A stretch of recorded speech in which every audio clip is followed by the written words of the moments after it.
2주차를 이제 끝내고 오늘 3주차가 이제 시작되는 새벽입니다. 대강절 2주차 우리 특별 새벽기도 한 주간 동안 함께 했던 말씀들을 한번 요약을 해보자면, 먼저 우리가 이제 8일차 월요일이죠. 우리가 요셉의 따뜻한 의로움에 대해서 살펴보았습니다. 요셉은 평상시 하나님의 계시를 받을 수 있는 그 인식에 충분한 준비가 되어 있었습니다. 히브리적 관점에서 여러분, 의로움이라는 것, 의롭다라는 것은 정의롭다가 아니라 하나님의 성품을 갖는 것, 또 하나님의 성품을 담는 것을 말한다라고 그렇게 이야기했습니다. 요셉은 마리아가 잉태했다는 사실을 먼저 알고서 도리어 드러내지 않고 조용히 끊고자 했습니다. 그 요셉의 따뜻한 그 의로움과 그 긍휼의 마음이 하나님의 성품을 닮은 자라는 사실을 우리가 살펴봤죠. 예수님께서 보여주신 우리가 십자가 사랑에서 긍휼을 베푸시고 용서해 주시는 하나님 아버지의 그 긍휼하심과 또 사랑하심을 우리가 봅니다. 따라서 우리도 하나님의 성품을 닮아서 여러분 하나님의 말씀을 분별할 수 있는 그런 영성과 또 날마다 우리가 십자가를 바라봄으로 하나님의 은혜 가운데 주님의 통로로 쓰임받는 그러한 인생 되기를 간절히 소망합니다. 두 번째는 우리가 죄로부터 구원받은 자들이다.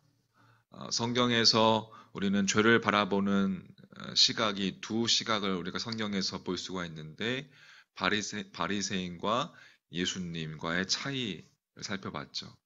바리새인들은 율법주의, 율법 준수 여부에 따라서 죄인임을 구별했습니다. 하지만 예수님은 하나님의 뜻이 기준이었어요.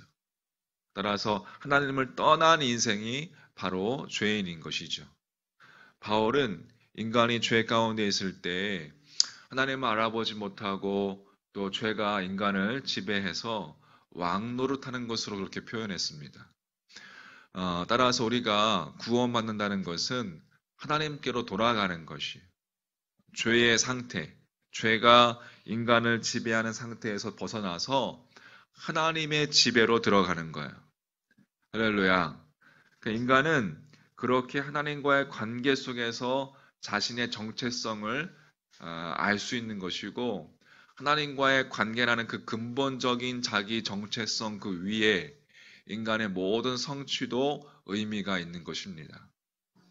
그러므로 우리를 죄로부터 또한 이 죄의 결과인 사망으로부터 자유케 함은 예수 그리스도로만 가능한 것이다. 그런데 거기서 머무르면 안 된다. 우리의 구원은 개인적인 차원을 넘어서야 합니다. 개인적인 차원을 넘어서 사회적인 차원, 또 자연계의 차원 등 모든 영역을 포함한다라고 이야기했어요.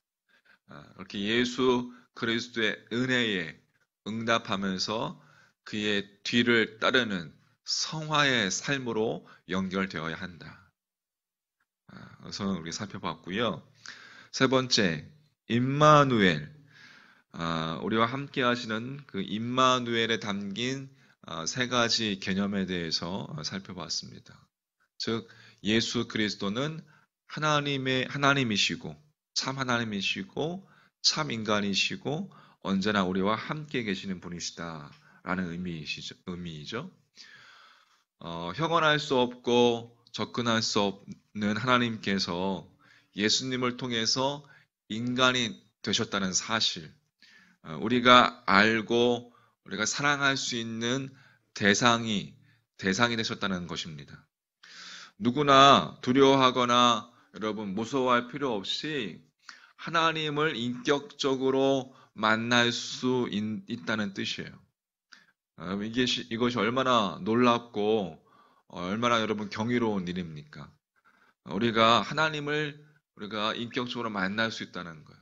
그래서 우리의 마음과 우리의 삶에 예수님과의 인격적인 관계를 맺기 위해서 용기가 필요하다고 했는데 세 가지 살펴봤죠. 세상의 비웃음을 감수할 수 있는 용기, 또 자신의 모든 것을 내가 결정할 권리를 내려놓을 수 있는 용기, 그리고 근본적으로 내가 죄인이다라는 사실을 인정하는 용기입니다.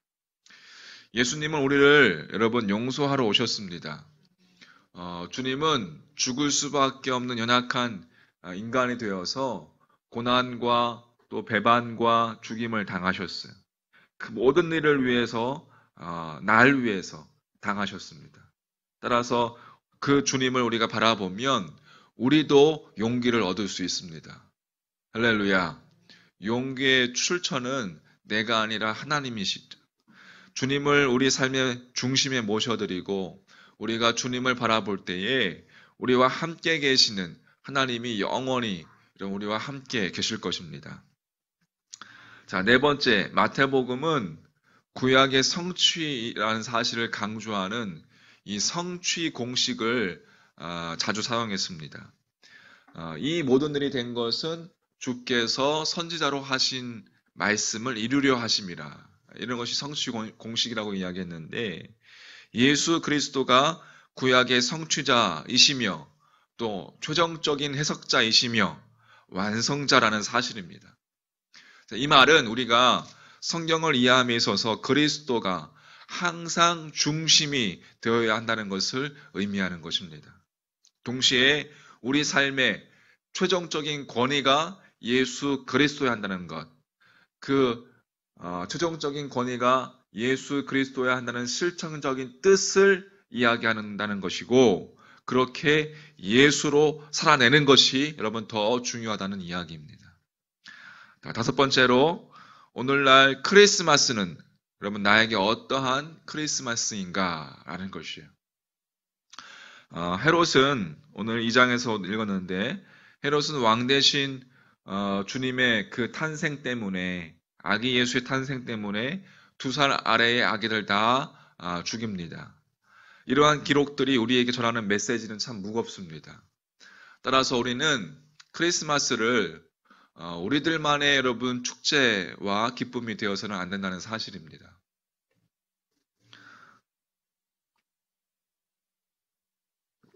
우리가 주변을 돌아보며 특히 이 사회적인 취약계층들을 여러분 돌볼 수 있는 모습이 있어야 될 줄 믿습니다. 우리의 힘으로는 도울 수 없습니다. 진리이신 주님이 열어주셔야지 우리의 작은 마음이 흘러갈 수 있습니다. 왕이신 하나님께서 정말 가장 낮은 모습으로 오신 그 예수 그리스도. 예수는 사람들이 깔보는 나사렛 동네에서 이제 자라게 됩니다. 오늘날 우리는 눈부시고 화려함이 가득한 자신의 욕망과 또 세상이 이야기하는 성공을 이루기 위해 혈안이 되어 있습니다. 세상이 그렇죠. 모두가 다 자기의 욕심과 욕망을 이루기 위해서 혈안이 되어 있어요. 가장 낮은 곳에 가장 낮은 모습으로 누구도 알아주지 않는 변방의 의미로 찾아오신 예수 그리스도. 여러분 그 예수 그리스도가 내 마음속 한가운데 있습니까? 언제나 본질로서의 예수를 놓치지 않는 여러분과 저의 믿음이 되기를 간절히 소망합니다. 본질로서의 나사렛 예수는 구원 자체를 의미하는 거예요. 이 세상 어느 누구에게건 구원이 여러분 필요하지 않은 사람은 한 사람도 없습니다. 그렇게 오늘 주일 또 우리가 주일 예배 말씀 가운데 또 은혜를 나눌 텐데 자신의 연약함을 인정하는 사람을 위해서 나는 왔다라고 주님은 말씀하시는 거예요. 자신의 연약함을 인정하는 자, 내가 죄인이라는 사실을 인정하는 자를 위해서 주님은 이 세상에 오셨습니다. 회개하고 예수님을 통해서 하나님 앞에 나오면 하나님은 우리를 여러분 받아주시고 우리들 삶 가운데 역사하실 뿐만 아니라 나 같은 죄인을 통해서도 분명 일하시기를 기뻐하시는 분이 하나님이십니다. 할렐루야. 자, 대강절 3주차 이제 시작합니다. 깊어져가는 대강절입니다. 여러분 잠잠히 하나님의 말씀에 집중하시기를 권면해 드립니다. 올 대강절, 성탄절, 크리스마스, 주님 오심을 기다리는 대강절 기간, 이 기간들을 통해서 말씀을 통해서 하나님을 만나고 아기 예수 대신 예수 그리스도를 우리 심령 가운데 모셔드리는 그런 복된 또 대강절 3주차가 되기를 간절히 소망합니다.